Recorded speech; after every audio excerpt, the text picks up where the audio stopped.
Hi everyone, in this video we are going to learn about principles of potassium, phosphorus and its determination. Okay, so let's start. Normally जो हमारे plant tissues होते हैं उससे mineral elements को release कराने के लिए हमें दो मेथड्स का वाइडली यूज़ करना होता है. फर्स्ट है ड्राई एसिंग एंड सेकेंड है वेट ऑक्सीडेशन. ड्राई एसिंग को कैरीड आउट कराने के लिए यूजुअली हमें 550 डिग्री से 600 डिग्री सेल्सियस तक इसको टेम्परेचर देना होता है, जिससे कि उसका एक्सट्रैक्शन हम कराएंगे डाइल्यूट HCl और H2SO4 में.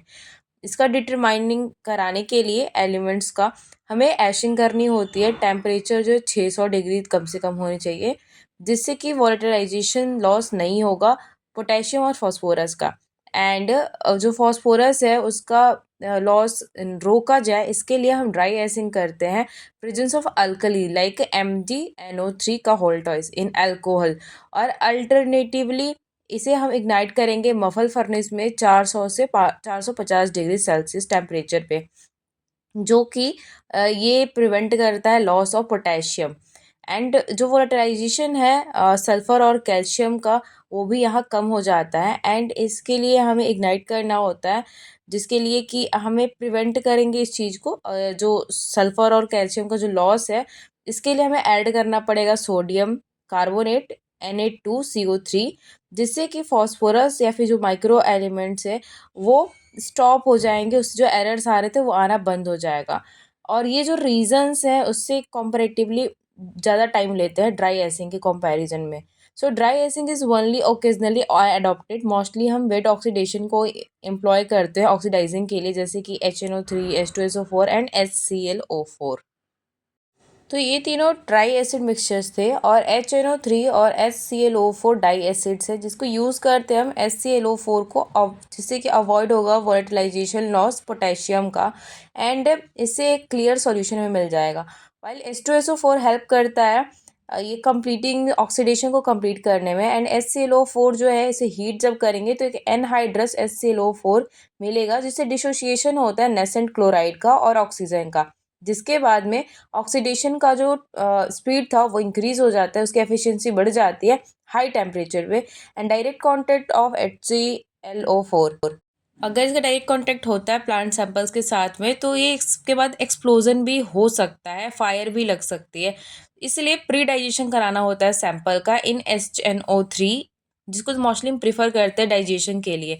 HNO3 और HClO4 को इंस्टीड ऑफ ट्राई एसिड हम इसे अडॉप्ट करते हैं, मीन्स डाई एसिड को हम अडॉप्ट करते हैं. स्पेशली जब सल्फर को हम यूज़ करते हैं डिटरमाइन करने के लिए, उसे एक्सट्रैक्ट करते हैं हम ऑर्गेनिकली. एंड एक्सचेंजेबल जो पोटेशियम है और सोडियम है प्लांट टिश्यू से, उसे हम एक्सट्रैक्ट करते हैं कि बिना किसी ऑक्सीडेशन का. यूज़ करते हैं हम 2NH4OAC. एंड 0.2 नॉर्मेलिटी पे हम मैग्नीशियम लेंगे OAC और एक्सट्रैक्शन के लिए. एंड फिल्ट्रेशन करेंगे इसे वेट ऑक्सीडेशन के लिए, वेट ऑक्सीडेशन मेथड के लिए, जो कि ईजियर हो जाता है और लेस टाइम कंज्यूमिंग भी होता है और कन्वीनियंट भी होता है ज़्यादातर. जिसमें हम कुछ रिएजेंट्स का भी यूज़ करते हैं, सच है ट्राई एसिड मिक्सचर्स एंड जो कि AR ग्रेड के होते हैं. कंसनट्रेशन HNO3, H2SO4, HClO4, जिसको कि 10:1:4 होगा और उसे कूल कर देता है.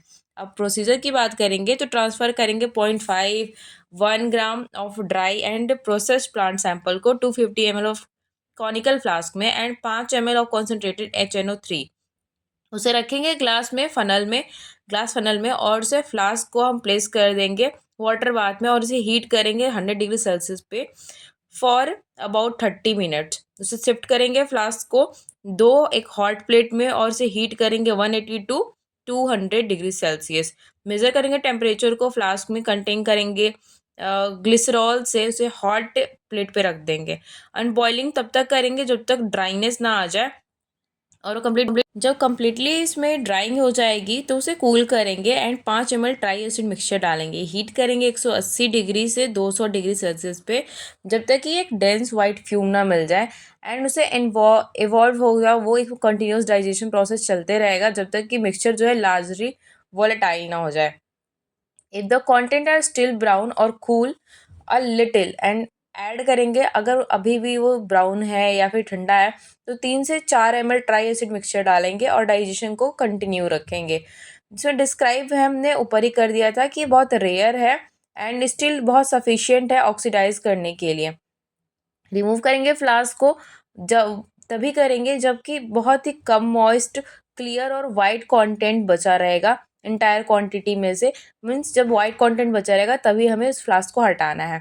एंड HClO4 जो वोलेटाइल हो जाता है इस स्टेज पे, कूल करेंगे और ऐड करेंगे 50 ml डिस्टिल्ड वाटर और डबल डिस्टिल्ड वाटर। अगर माइक्रो न्यूट्रिएंट जो है एनालाइज करते हैं उसके लिए फ़िल्टर का यूज़ करेंगे। Filter into the 100 ml flask, giving was to make the volume 100 ml use filter for the analysis. तो यहाँ पे इन चीज़ों का हमने यूज़ किया है जिससे कि हम निकाल पाएँ पोटेशियम और फॉस्फोरस को डिटरमाइन कर पाएँ। सो अगर आपको वीडियो समझ में आई है, अच्छी लगी है, इसके लिए thanks for watching, love you all, bye bye.